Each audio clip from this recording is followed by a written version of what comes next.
This is CBC, the Canadian Broadcasting Corporation. From CBC News. Tonight, Canadians' deadline. Ottawa joins the last-ditch talks. Questioning the police. How this man went from villain to victim. OJ's alibi. Under pressure on the stand. And on our magazine, the Canadian dilemma. Would you take a 10% wage cut to bail out your employer? And that's going to knock my salary down, then I'm going to have to move out of here. There's no way. Should taxpayers step in to save the airline? The product is great. The potential is really great. We just got to get out there and grab it. The stakes are high. More than 16,000 jobs are up in the air.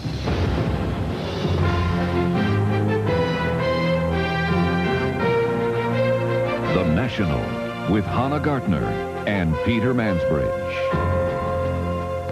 Good evening. For weeks, Ottawa has been trying to stay out of the Canadian Airlines story, the struggle to save one of Canada's two major airlines from folding.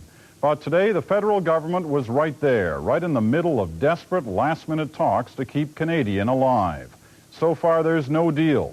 And as Terry Molesky reports tonight, the clock is ticking. Canadian Airlines is now on its deathbed with 16,000 jobs in the balance. Two major unions have dug in their heels, refusing to take the 10% pay cut called for in the airline's last-ditch plan to stay in business. On Wednesday, time is up. As of November 30th, there are payments to be made or the entire company is at risk. If we don't know by November 27 how we go with those creditors, I think the plan starts to unravel. So to me, November 27 is very definitely a deadline.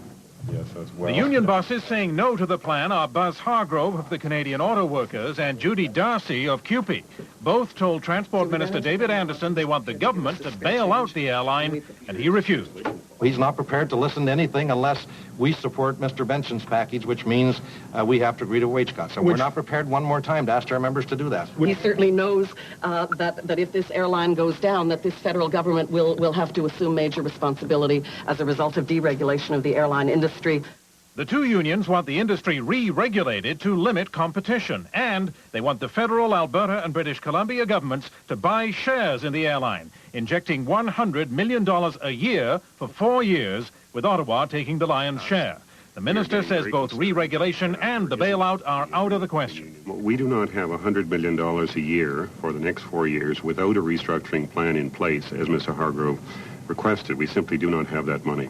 But this is a hot political issue in the West, where most of the airline's workers are based. The BC government wants Ottawa to do more. I'm not sure the federal government and the Liberals understand how significant this is. I said to the auto workers that this is like Ford Motor Company pulling out of Ontario or closing down in Ontario. That's the significance to our economy. Some passengers, too, support a bailout. Why? Because there are a lot of jobs at stake out there. It's either that or pay unemployment insurance. No. Others disagree. Because I don't believe in spending tax dollars in private enterprise, and I already got taxes that are too high already. The debate's not over, not quite. Management, unions, banks, and politicians are now in a frantic round of meetings to try to figure out a way to keep Canadian flying. Officially, all sides say they are hopeful, but hope and time are both running short. Terry Molesky, CBC News, Vancouver.